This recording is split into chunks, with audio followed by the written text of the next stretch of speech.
Hello, good morning, everyone, and thank you for joining the Unleash Opportunity webinar called Lesson Learned from Existing Responsible Business Conduct Due Diligence Laws, What is Working and What is Not. And my name is Mitsuru Suzuki, and I am the Social and Environmental Policy Advisor of Onfori, and I am the organizer of this webinar, and I will also be moderating today. And before introducing the amazing speakers that accepted to participate today, I would like to share information on practicalities. So first of all, this is the agenda. And according to this webinar will be divided in mainly 3 parts. The first one, where I will ask a question to each speaker, and each speaker will have 5 minutes to answer. Then the second one, which is a panel discussion, where I will ask 1 or 2 common questions to all panelists, depending on the time left. And finally, a Q&A session where speakers will answer to the questions of the audience. And here is some additional information. This webinar will last 60 minutes, and we need you to keep the microphone off for the whole duration. If you have questions to the panelists, please write them in the question box with the name of the panelists, and we will address them during the Q&A session at the end. The webinar is recorded, and the recording will be available online together with the answers to the questions that couldn't be answered during the webinar. As for the speakers, I am enthusiastic to see that we have panelists from different backgrounds and geographical locations today. We have the pleasure to have 4 panelists who will join the conversation on due diligence laws with me. So first of all, we have Barbara Bielich, the legal expert of responsible business conduct of the OECD. And Ms. Ade Autala, the Vice President of the European Parliament and Chair of the Responsible Business Conduct Working Group of the European Parliament, who is participating today from Finland. And Pierre Petit-Demange, Financial Director, Asian Sourcing Offices of Auchan, located in China. And finally, Nina von Radowitz, Head of Corporate Responsibility at Metro AG from Germany. So this being said, I think we are ready to start. So the first speaker I have the pleasure to present is Barbara, the legal expert from Responsible Business Conduct of the OECD, the Organization for the Economic Cooperation and Development. So Barbara, the OECD guidelines on multinational enterprises were first adopted in 1976. And after a few revisions, we are currently using the latest version, which was published in 2011. So how and why did the guidelines change over the years? And that's okay. And what is the role of the international standards, such as the OECD guidelines in regulations on human rights due diligence today? Thank you, Barbara. The floor is yours. Thank you so much. It's a pleasure to be here today. So for those of you that aren't familiar with the OECD guidelines, they're an international instrument on responsible business conduct that cover a wide range of responsible business conduct issues. So human rights, employment and labor, corruption, and environmental issues. And our work here at the RBC Center within the OECD is to really promote and implement those standards. So as you mentioned, they're also one of the oldest existing instruments on responsible business conduct. They were introduced in 1976, and they've been amended approximately every 10 years or so, really to ensure that they stay relevant to evolving global economies and ways of doing business. So to give you an idea of some of the differences, in 1976, they were comprised of only 8 pages. Since then, they've been significantly expanded and deepened in scope. Today, they're almost 90 pages long, and we have a bunch of new substantive chapters. The latest revision in 2011 was one of the most significant because that's where we added a chapter on human rights, which aligns with the UN Guiding Principles for Business and Human Rights. And we also included this expectation that businesses should undertake due diligence in the context of their own operations, but also across their business relationships and supply chains. And I think a lot of these changes were made in order to recognize important changes in the global economy. Principally among them is that foreign direct investment is no longer the primary conduit by which multinational enterprises do business abroad. really subcontracting and the growth of complex global supply chains is kind of what define global business operations today. Your question, we've seen a huge growth in due diligence policy, but also regulation over the past 5 years. And to date, a lot of these regulations and policies have been introduced at a national level. So countries have come up with their own version of what they expect companies operating in or from their territories to do. And we think that this is a positive development overall. It makes the companies more aware of these responsibilities and more prone to undertaking due diligence. But I would say we see a lot of benefit to rooting these expectations in existing international standards like the OECD guidelines and supporting due diligence guidance. This is for several reasons. One is that all our guidances are developed through pretty long, very consultative multi-stakeholder processes, which involve business leaders, but also civil society, work organizations, and other experts. So they really represent consensus and a middle ground across all these different stakeholder groups around what responsible business conduct looks like. The second is that they are an international standard. So they've been formally approved by 49 governments. And of these 49 governments, those include all EU member states except for 2. And it's important to have this international aspect because we're talking about supply chains, of course, and supply chain responsibility, which involve cross-border processes. So making sure that legislation is grounded in international standards can help avoid conflicting laws and also unnecessary compliance costs.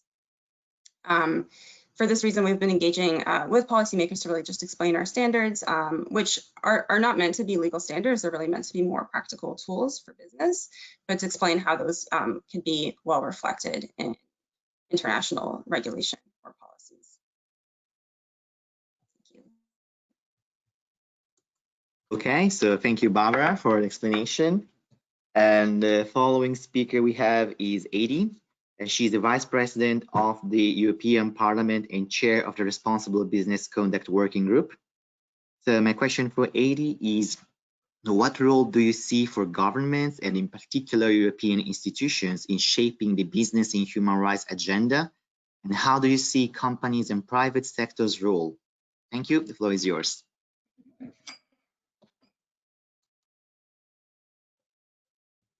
We can't hear you, Barbara. Sorry, Adi. Am I unmuted? Now it's fine.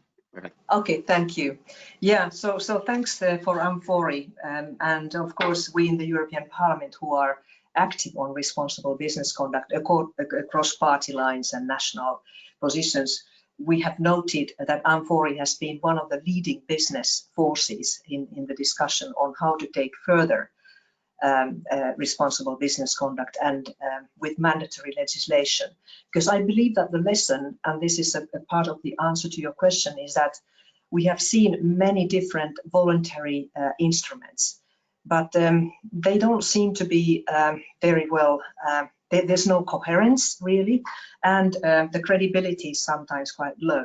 And most of all, importantly, they leave the free riders, the irresponsible players, to do whatever they please. And this all we see at a time when people, consumers, citizens are asking more and more, how have the services and products they consume, how have they been produced? We can add the COVID-19 crisis here when the discussion on supply chains and the complexity and lack of transparency of very long and complex supply chains is really mind-blowing. So I would say that rather than prohibit and inhibit, the COVID crisis seems to be a force that is actually accelerating the developments towards mandatory responsible business conduct. We see this very much in the EU, which is still the biggest internal market in the world. We don't know, of course, how things will develop over the coming years and decades, but whatever the EU decides to do, is going to play an important role beyond EU's borders. And this has been the message of the most progressive business players and civil society, that the EU is in a very good position to take leadership in responsible business conduct. Well, we have to face the situation that despite of 10 years of UN guiding principles of business and human rights, the EU has been better in monitoring what their member states are doing than putting anything in place in itself. But this is now fast changing. We can see that the European Commission is very much inspired by the idea of creating a level playing field for responsible companies, and very much due to the pressures coming from the civil society. And in order really to create a level playing field, also needs to indeed look at what instruments we have in place. We do have very, let's say, diverse set of responsible business conduct instruments in EU member states. It's still, I think, quite normal that citizens put more hope in their national governments and parliaments.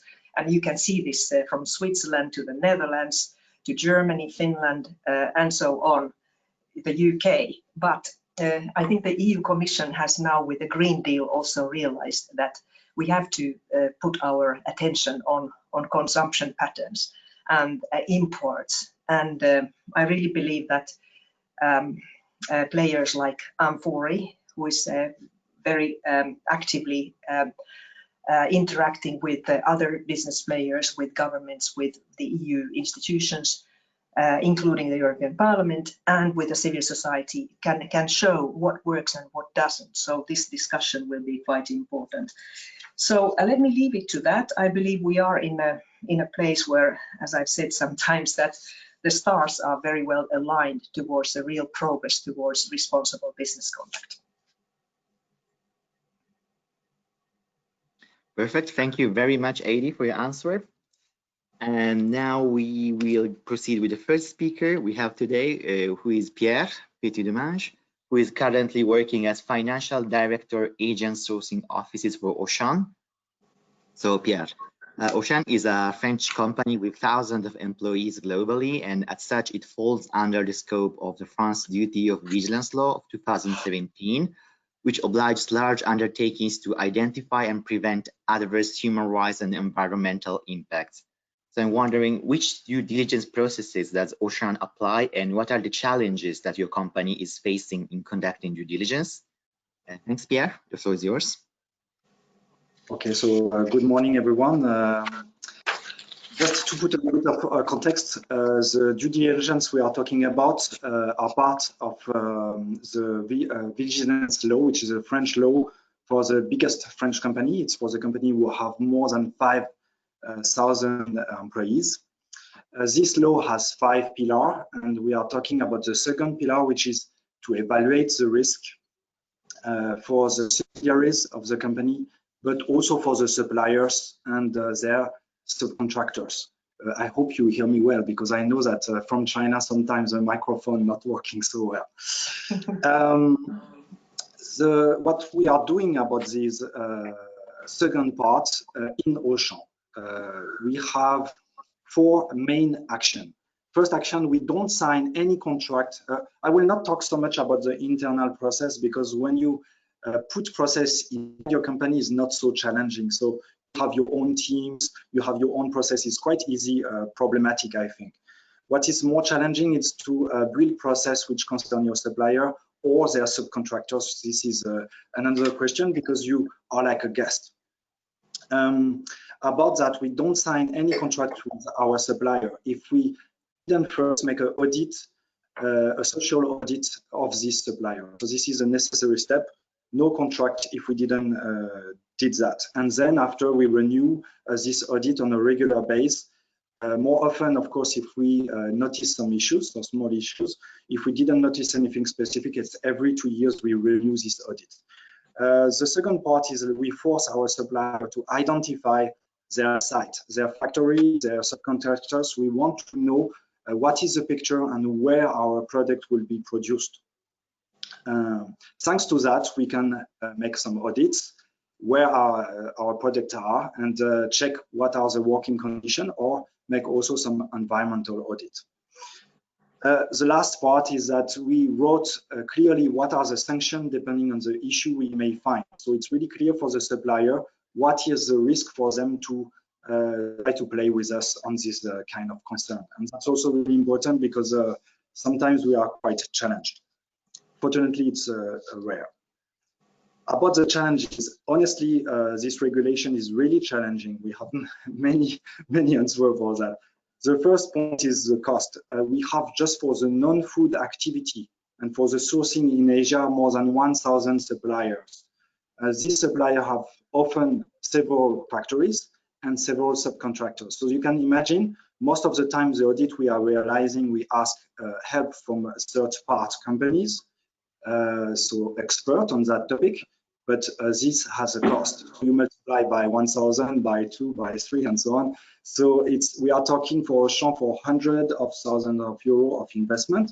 And I guess that's why the regulation is only for big companies, because I guess the small company will have trouble to face such cost. But unfortunately, another challenge is like when it concerns only some companies, then it makes unfair competition, because in fact, our store, Auchan store, can decide to go through importers, local importers, maybe really small company which bring product from China and who don't have the same regulation. And then our store are going to say to the sourcing, you are too expensive. In fact, if we go with this supplier or this supplier, is much cheaper, because at the end, all of this regulation will be found in our buying price, in our purchasing price. So that creates some disparity in the competition. Another point is like it's a little bit, this topic is a little bit cat and mouse game. It means our supplier becomes more and more effective to avoid and to know what the auditing team are checking, and then to increase their standard for the audit. But on a global point of view, we are not so sure that the standard is also increasing. And the audit system is something which gives an instant picture. We go on site 1 day, 2 days, 3 days, maybe even 1 week. But then what happened after this week of audit? This we don't know. So how do you build a picture which is on the long term? That's a little bit more challenging.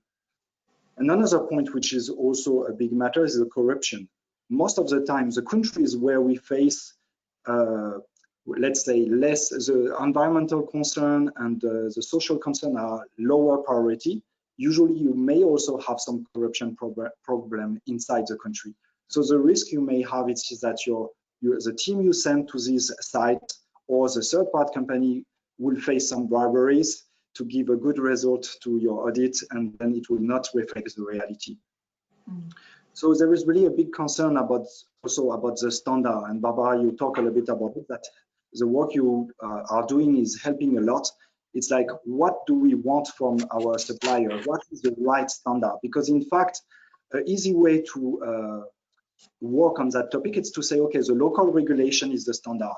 But in that case, do you really respect the human right? Do you really fight for the environment? I don't know. I will just take one simple example. The maximum working time in France is 48 hours. But if you go to Bangladesh, it may be up to 72 hours. So what is the right standard? Is it 48? Is it 72? And maybe if you go in another country, something else. So where do you set your expectation? And then it comes to the methodology. How do you get a good result? The audit is one way of doing. Okay, is it the best way? I don't know. One good way of doing it is to convince your supplier it's their own interest to work on the topic. In that case, they would be willing to by themselves have some initiative and becomes, as you say, Heidi, free riders, and brings a lot, much more than if you just go there, say, make an audit and say, okay, this is the action plan, please do it as fast as possible. If not, we are not going to work together. That's maybe not that efficient. But then how do you convince them? That's another question. And if you have the answers, that will be interesting. So we try some solution, but yeah, it's a question. And the last point, which is not the least, is the supply chain is really big, really depth. If you take, for example, the textile industry, you have the cotton, then you transform your cotton into fabric, and then this fabric is bought and transformed into t-shirts, shirts, or garments, whatever. So it's really depth. In the legislation, in the vigilance law, the mandatory is to respect, to check and to control the rank 1 company. So it means the production center. So it means, if I take my example, where they build the t-shirt, where they produce the garment. But what happened before? If you take the textile, to build and to produce the fabric may pollute a lot the environment. So if you only check the last step, the pollution can be better earlier. And same for the social concerns, the human rights. In the content, when you harvest the cotton, maybe you have some child labor and you don't know about it. But the thing is, the more deep you go in the supply chain, and the more it costs and the more complicated it becomes, because sometimes the fabric comes from different suppliers, and you use different fabric together to build your t-shirt. So that's crazy and huge work. So the challenge is also, I think the company themselves alone cannot solve that problem. It should be all the partners, all the chain, like the customers, the employees, the companies, the government, everyone should work together on this topic to solve that problem, because it's a really, really huge challenge.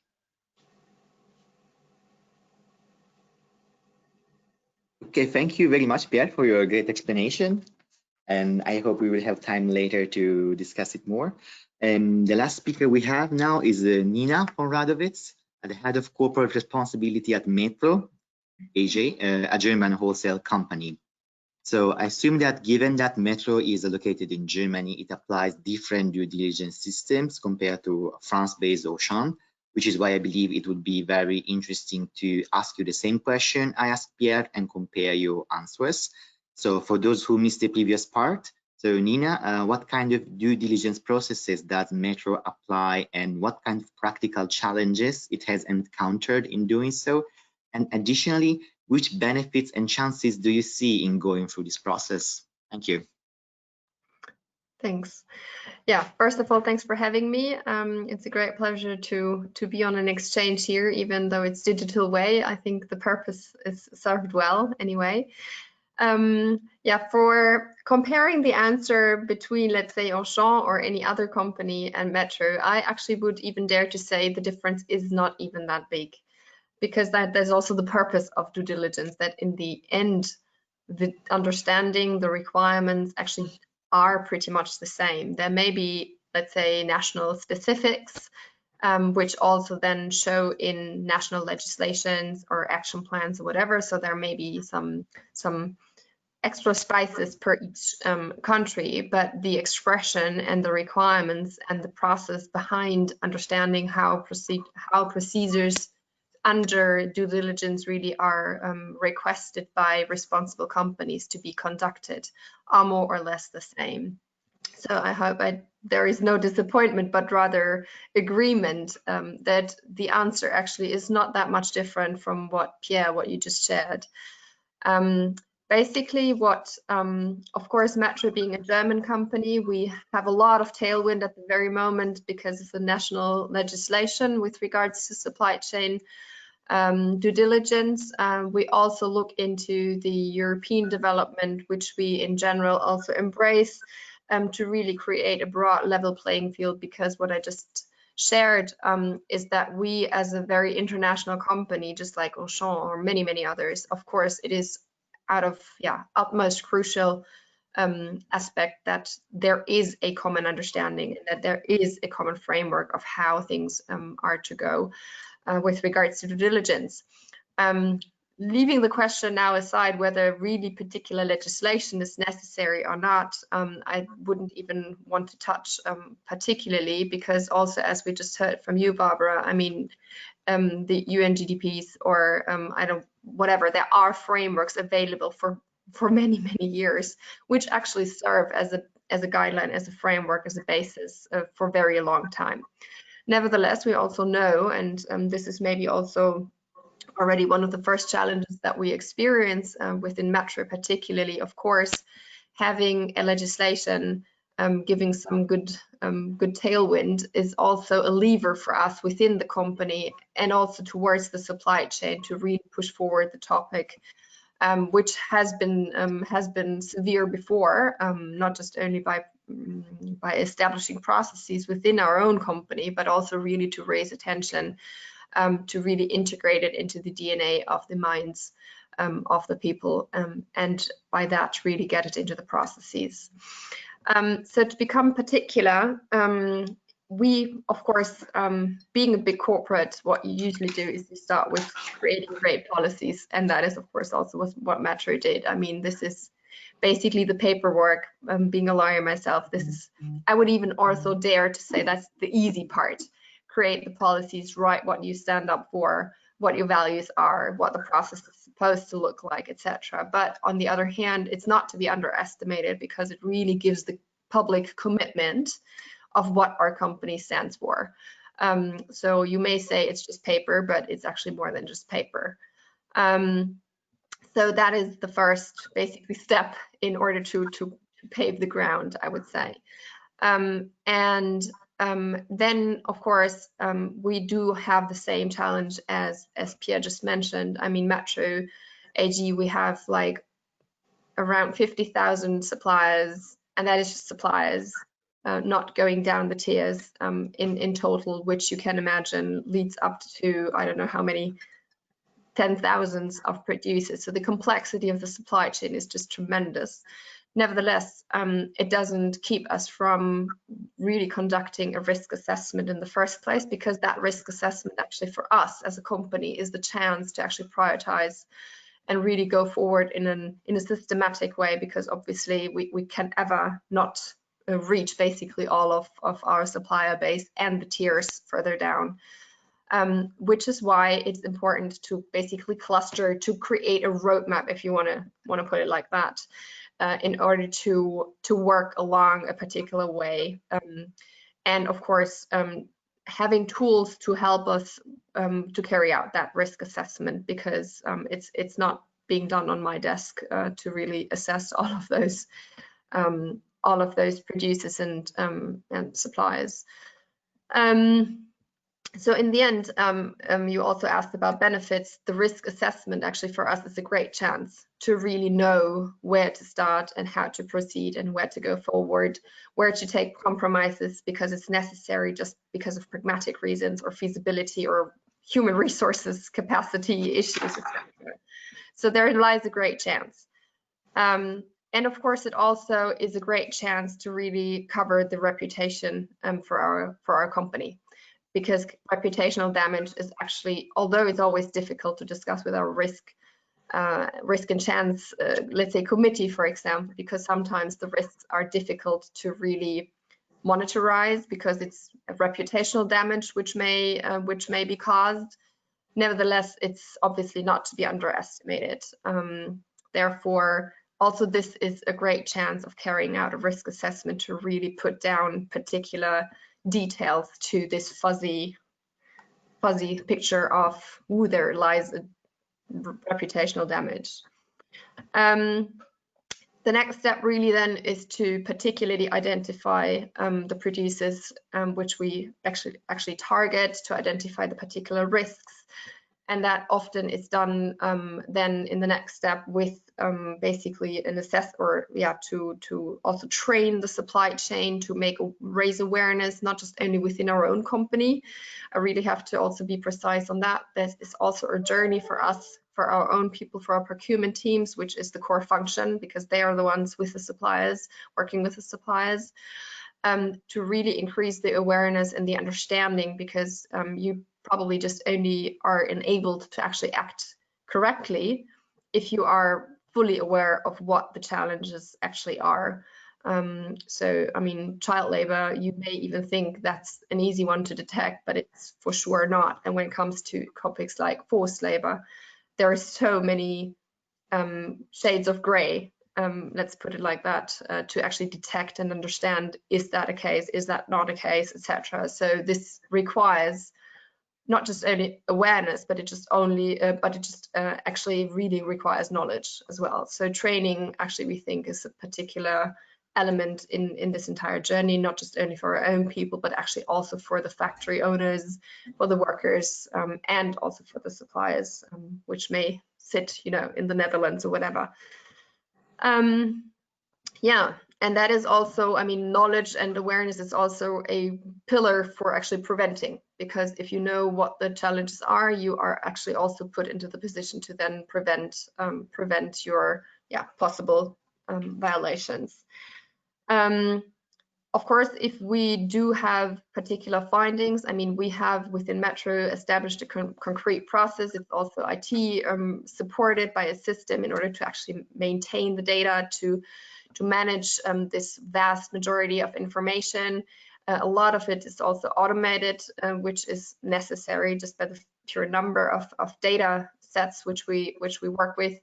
And in the end, we also do work with, let's say, standard third-party audits in order to really then go into checking and working or having the opportunity to then work on corrective action plans, for example, in order to improve in case there are any findings. And that also brings me to the point of, incorporating learnings into our own processes. So if there are any findings, that of course always is also a learning curve for us to see if we can do things better, incorporate them even better in our processes, particularly procurement processes. And then last but not least, I mean, tracking the responses, making a learning out of it, also presenting it to the board again, playing back to raising attention even on top level in order to also receive the resources to actually do the job. I mean, it's all, it's like a puzzle in the end. When it comes to, again, challenges, I would like to basically be transparent that I think one of the greatest challenges is also on working and collaborating together with local stakeholders, which is when it comes to very, let's say, really like farm level in Costa Rica or whatever there is, Bangladesh or Uzbekistan, cotton fields, etc. I mean, this is where the actual sweet spot is, and then not coming along as a Western company and basically putting your standards on top of it and say, well, this is what it is, and if you don't comply, you won't be listed or whatever. That's of course, it would be the easy way, but it's just not pragmatic. So the work on the ground, that is something which we find extremely challenging to understand, and again, also just by the pure number of cases which is out there for us. So I think we must work and start with pilot projects. It may appear as lighthouse projects, but this is the way of how you can start and establish an awareness, establish a contact, and then start building a network in order to really reach out further. Which is also a great benefit, by the way. I mean, once you are working on the ground, that's when you actually really learn and understand and increase your own knowledge, and you can transfer it to your entire organization. Okay, thank you, Nina, for your explanation. And now with Nina's intervention, the first part of the webinar is over, and I would like to start the panel discussion with all the speakers. And I would like to once again remind the audience that in case they have questions, they can write them in the question box, and that we will address them in the Q&A session at the end. So currently we are living a sanitary crisis that is causing significant damage to the economy as well. And the COVID-19 crisis has also slowed down the legislative process on many initiatives, including due diligence laws that were started in the EU and, for instance, in Germany. And now that the lockdown is over and the shops are open again, we see two types of approaches. The first one saying that we should now prioritize economic recovery, and therefore it is not the right timing to introduce new obligations for companies, including due diligence. And the second one saying that actually the COVID-19 crisis has demonstrated that this is the right time to introduce mandatory due diligence, because we need to make our supply chains more resilient, and because more generally sustainable companies performed better during the initial phase of the crisis. So I would like to know what is the stance of the panelists in this debate and why. So we start again with Barbara. Thanks. Thank you.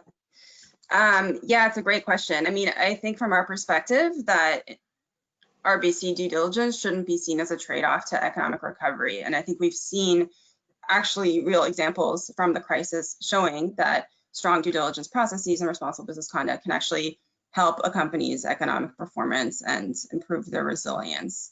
So companies that had strong social dialogue and stakeholder engagement about how to handle the crisis and stoppages, that helped them develop innovative contingency plans and solutions and restart operations more quickly once the crisis was managed. We've also seen that companies that had strong supply chain due diligence management systems in place were able to identify and manage risks and mitigate disruptions caused by the crisis. And of course, there's early evidence from public markets that companies with stronger ESG performance prior to the crisis withstood disruptions caused by COVID better and are still doing better. So I think we need to really focus on that. I think also importantly, it's important to keep in mind that there are other big disruptions coming our way, namely climate change. So there's really a need for governments and companies to be proactive rather than reactive in responding to this.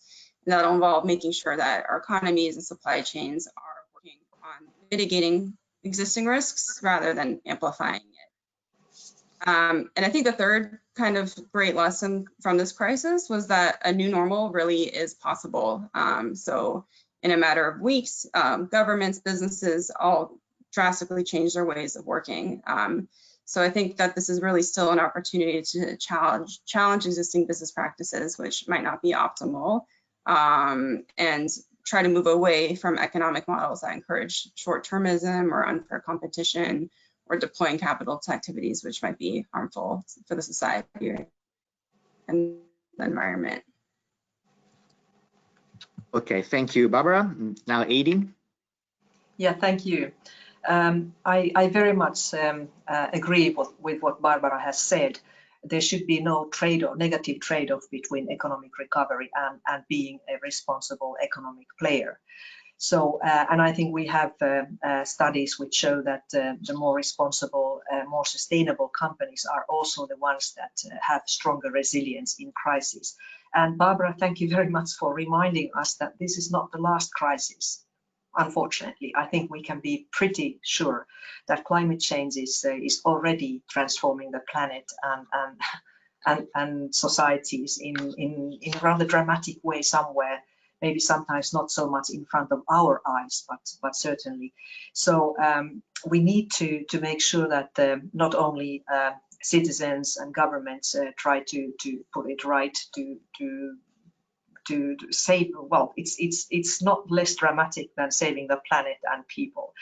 So and there's also a big change underway in terms of the expectations and rules and terms for companies in terms of going away from short-termism towards long-termism, which you also said. The EU is very much at the heart of this discussion.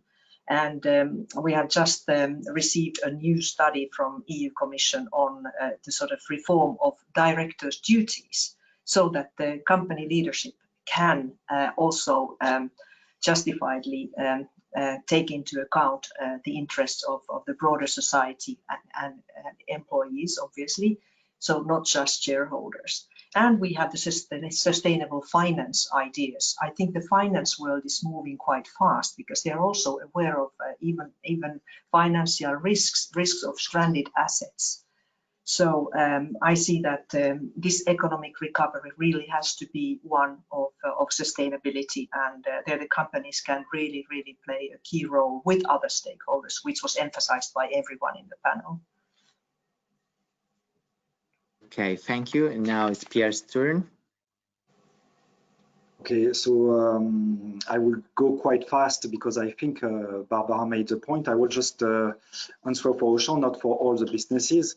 And to be honest, I think we would have all around this table the same line, because in fact, if we didn't have interest and if we didn't think it was in our core value to work on this process, on these issues, we will not be around the table, I think. So yeah, basically it's a necessity. It's to not to pause the process, not to hold on the process, and to continue working on it. And it's also what our customers are asking for. So it's not really an option. So we're totally convinced that this topic should not be all down, but we should continue to work on it. And in Oecd, during the crisis, we also worked with facts on this topic. We increased, for example, the participation of the foundation we have, Wave of Future. And during the crisis, we provide equipment in Bangladesh, medical equipment, protection, and we also worked on providing water. So we increased our budget of 300,000 euro during that period. So I don't think this period, I think this period asked for more on this topic. Yeah. Thank you. And last but not least, Nina. Yeah, I'm in the lucky position to build on everything which has said, which I can really just only agree to, and just emphasize the fact that legislation, in the light of COVID or not, to be very honest, is sometimes a very powerful tool. As I also would like to emphasize is that there is not always a necessity for legislation, particularly, and I think that is the main requirement. Legislation is just as good as the legislation basically is being created, with a multi-stakeholder approach also while creating the legislation. Legislation always needs to be pragmatic and feasible in a certain way to be conducted in a correct way, and not just only for the purpose of, I don't know, companies to search for the loopholes. So in the end, it's all about having a tool, whatever it is, to actually conduct your business in a way that reflects the values of your company, which are as they are, regardless if there is legislation or not. Let's put it like that. So it would be let's say sad. I'm missing a better English or a more elaborative way of expressing this, but it would be sad if a company really needs a legislation in order to then start acting. Let's put it like that. Of course, COVID, just as said before, it has sharpened an eye maybe, and it has put an extra spotlight on some circumstances which are not pleasurable to see. Also with regards, and maybe even especially with regards to human rights, maybe particularly to the stressful situation of economic pressure, particularly because of the COVID lockdown, which just simply led to closing down of factories, etc. So of course there is an extreme economic pressure, which may, on the contrary, then basically lead to human rights violations because, I don't know, producers trying to make up for the missed orders, and they really work like hell. So overtime is one of the aspects which we really watch out very, very carefully at this very moment, let alone, of course, the entire occupational health and safety topics, which is basically the closest connection to pandemic necessary actions. Yeah, so that said, basically, I think it's not because of COVID that there is a particular new development, and it's not a reason for or against legislation. I think the necessity lies in the nature of the topic, which is to actually conduct your business in a responsible way. I see we seem to be mostly aligned, but does any panelist want to reply to another panelist? No? Okay, so we are fine. Actually, we have received many questions and we don't have enough time, but again, I would like to remind that at the end, we will ask panelists each question and we will publish the answers. So I would also ask the panelists now to be as straightforward as possible indeed. So I will start with Pierre. So the question we received is, oh, sorry, my screen changed. Okay. So the question for Pierre is, do you require your suppliers to disclose all producers, also in the lower tiers? If they do, does Oecd have any influence on those tiers in respect to decreasing any adverse impact? We ask them to declare, to tell us all the rank 1 partners, subcontractors. We don't go further than that. In textile, which is a highly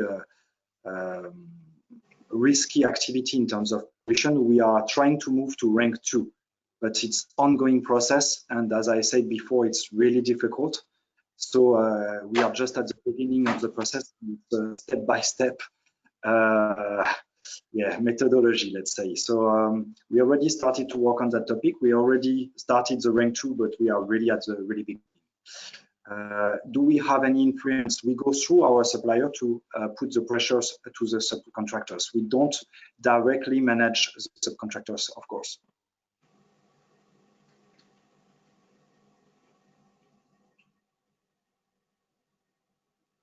Okay, thank you. Then we have a question for Nina. And the question was about trade unions. So what is the role that they have trade unions in this process? Yeah, thanks for picking on that one out of the many questions. Indeed, this is, as I shared earlier, I think one of the greatest challenges, but at the same time, one of the greatest chances we also see in this process to actually engage much broader with our stakeholders. To be very honest, I think we really have enough room for improvement when it comes to engaging these stakeholders, including unions, local unions on the ground. So we know that there lies the benefit of really understanding the local circumstances, of us not being always the expert of knowing what the circumstances are, let alone legal requirements, etc. So we do see a great benefit of working with them, but I also admit that there is enough room for improvement to really conduct this in a systematic way. Okay, thank you, Nina. And now another question for Adi. And the question is, which important next meeting will take place in regards to the European human rights due diligence legislation? The European Parliament has taken initiative to 2 or 3 reports which cover the various aspects from mandatory due diligence, how that could be shaped. Another one about sustainable corporate governance, which relates to what I said about directors' duties of companies. And thirdly, there's a very specific attention on deforestation. So all of this is now very much alive in the European Parliament, which is in permanent interaction with the different services of the European Commission. So I can assure you that there is so much space now for stakeholder cooperation. I think the European Commission will of course do their own consultations, but also the events that the European Parliament's committees organize, and I can really offer a very close cooperation through the Responsible Business Conduct Working Group, which is an informal body, but it's a very influential group of MEPs who are in key positions as rapporteurs and in other ways active around this topic. So next week, the first discussions will resume in the European Parliament's committees on legal affairs, on subcommittee on human rights and environment committee. So I'm very happy to sort of serve as a kind of a, let's say, middle person between Amfori and its members companies and various MEPs, but you will have your own contacts, of course, as well. But it will be a permanent work this autumn, while waiting that the European Commission would actually do what it has promised to do, in the words of Justice Commissioner Didier Reynders, to come up with a legislative proposal. So we really need this interaction that everybody has emphasized. Thank you. And then we still have many questions, but again, we may not have time to address them, but I'm very happy to see that this simulated this conversation. So I have a question for Barbara also, and also any other panelists if they want to answer. The question is, one of the arguments against introducing responsible business conduct due diligence laws is that the risk of buying companies withdrawing from high-risk country or regions, meaning that companies might avoid certain countries for import or investments because the cost of addressing the risk are too high. So what are the lessons learned from existing laws to mitigate these risks?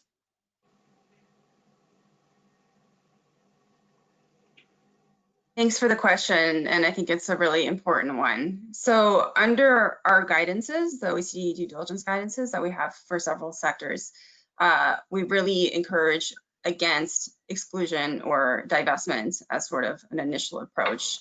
The OECD guidelines themselves note that disengagement from a business relationship should only happen where there's extremely severe impacts identified or as a last resort after engagement strategies have failed. And it's something that we look at very closely in the context of our sector work too, because of course, we don't want that to be a result of these processes. What we want is companies to continue engaging in high risk areas, geographies, sectors. Those are often the ones that need the most investment, but to do so in a responsible manner to try to sort of elevate the standard of conduct and the standards there. So in terms of how that could be reflected in a legislation, I think we will have to just recall that due diligence is meant to be a process. The rules are meant to allow for some flexibility and also progressive improvement, especially where good faith efforts are demonstrated. And also to really understand that a lot of the issues that business face in high risk areas are systemic. So, you know, child labor, I mean, is really a product of poverty, not necessarily one company's irresponsible business practices. So any sort of law, I think, should allow for this. And we want companies who are transparent about the challenges and what they're doing about them, not to be tackled or penalized or discouraged, I guess, from being transparent about this either. So in that context, we think requirements that would allow due diligence or effective due diligence to provide a shield against liability or introduction of some sort of comply or explain model could be consistent with a risk-based approach. Thanks. Anybody else who wants to add something?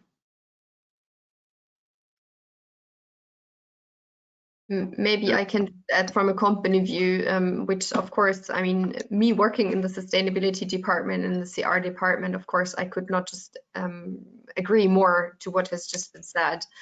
I think though it is fair to also say that, of course, there are a great number of challenges also from pragmatic ways and also from human resources way, processes, capacities we have within our own company to always live up to everything which we find correct. So I think it is, as you also shared, Barbara, it needs to be a workable way, and any legislation or any well-meant human rights due diligence, and it's necessary to articulate it, to be clear about what is meant there.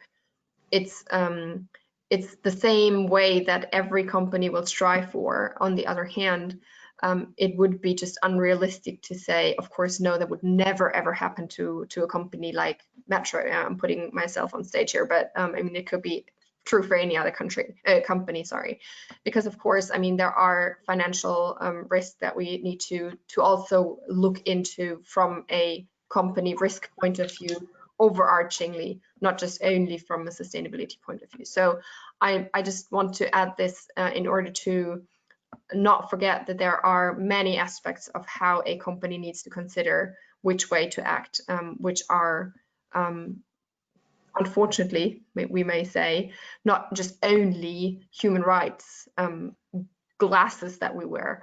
I wish it could be, but there are many more aspects which need to be taken into consideration. And yeah, I think no one is alone in that field. That's what makes it workable again. Thank you, Nina. And I think there is a question. It doesn't specify for whom it is, but I think it would be mostly for AD. The question is about the scope of this future legislation. So they ask if there would be a threshold, for instance, 500 employees or more for the company or not. This is totally open at the EU level. This is something where you all can contribute to the discussion. And what I heard from Pierre was that sometimes the French law is a little, let's say, unjust or unfair because it only deals with the very big companies. It's actually the threshold in the French law is really, really high. So in terms of employees, and I think this is a good reminder that that this has to be set very carefully.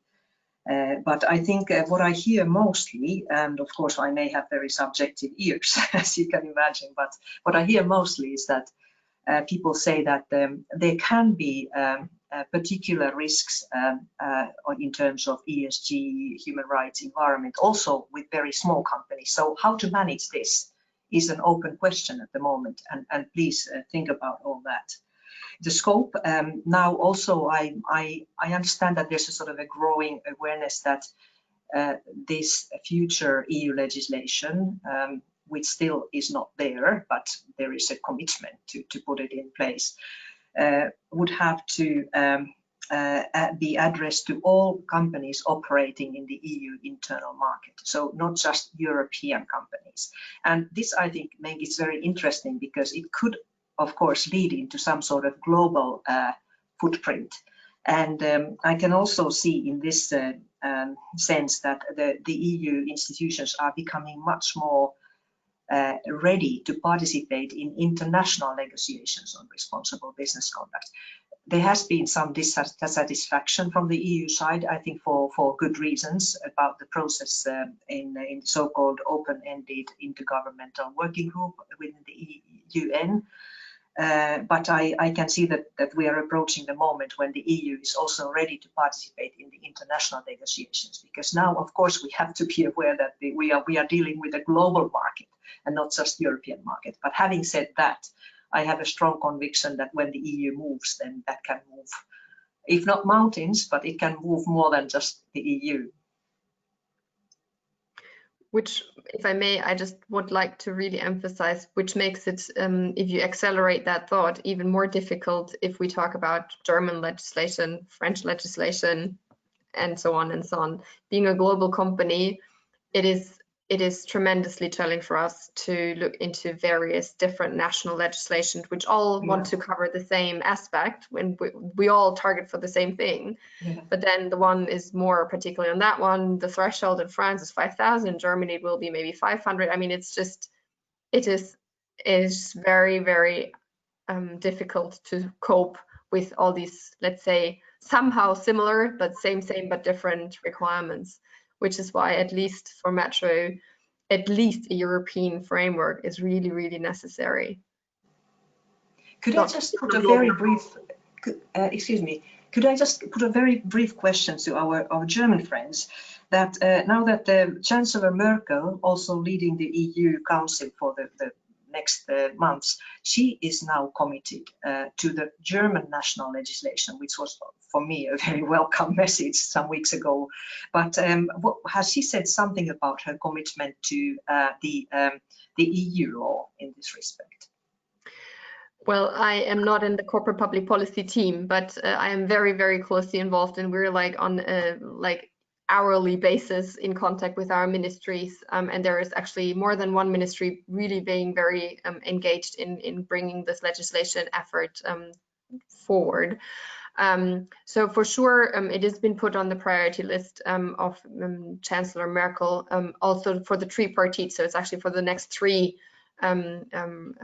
presidencies of the European Union that this entire topic of supply chain due diligence will be on the high agenda. It's one of the priorities, but you know that yourself. Nevertheless, she is very committed to actually launching a German approach, and it will happen very, very soon. So there is basically no way backward. It's more about the design now. And actually for us as a company, again, as said, important to build a bridge towards the European framework, which possibly issues like a sunset clause, for example. So in case basically German law is in place, but the European legislation comes into place, the German will basically disappear or be overruled or whatever. I mean, I don't know how to precisely say that, but basically it must go hand in hand. I mean, it can't be contrary in particular aspects. Okay, thank you very much. Sorry? Okay. I don't know if that was the answer to what you, yeah, okay, thanks. Okay. So thank you very much, both Nina and Adi. And we have many other questions, but unfortunately we are running out of time. So I would like to conclude the webinar by thanking all the participants for their attention, and especially panelists for the time and availability.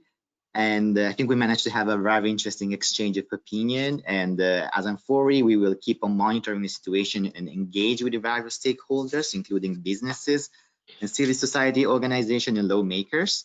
And if you have any questions, please, you can contact me through my email address, which is here on this slide. So thank you very much and have a nice day. Thank you. Thank you. Thank you. Have a good day. Thank you. Bye. Bye.